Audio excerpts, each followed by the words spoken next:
कर्नाटकातून कलबुर्गी येथे महाराष्ट्रामध्ये येणारी एसटी कन्नड वेदिका रक्षक या संघटनेच्या कार्यकर्त्यांनी परत एकदा अडवली. ड्रायव्हरला गाडीतून खाली उतरलं. कन्नड वेदिका रक्षक या संघटनेचा असणारा लाल आणि पिवळा झेंडा याची पिवळा आणि लाल हे रंग त्या ड्रायव्हरच्या तोंडावर लावले आणि त्याच पद्धतीनं महाराष्ट्राच्या एसटीवर परत एकदा कन्नड असं कन्नड या भाषेमध्ये लिहिलं गेलं.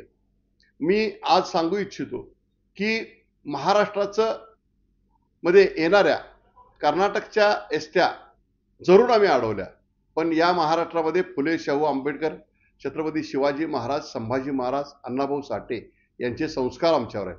आम्ही छत्रपती शिवाजी महाराजांचा स्वराज्याचं प्रतीक असणारा भगवा झेंडा त्या बसवर लावला, पण कन्नड वेदिका रक्षक संघटनेने एक वेळेला काळं फासलं. आज त्यांनी त्यांचा लाल आणि पिवळा रंग लावला. हे थैमान घालत आहेत.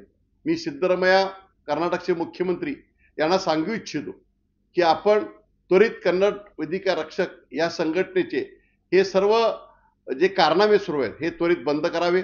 त्याबद्दल जी ठोस उपाययोजना करता येईल ते आपण करावी.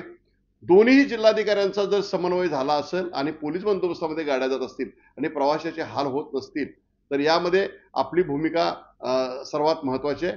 जर काय कन्नड वेदिका रक्षक संघटनेने यापुढे महाराष्ट्रातील एकही एसटी अडवली तर आम्ही कर्नाटकातील एसट्या नाही आहे, पण कर्नाटकाचे जे लोक मुंबई असो, पुणे असो, संपूर्ण महाराष्ट्रात जे काम करतात त्या सर्व लोकांना आम्ही इथे व्यवसाय करू देणार नाही असा इशारा या ठिकाणी आम्ही कर्नाटकचे मुख्यमंत्री सिद्धरामय्या यांना देत आहोत.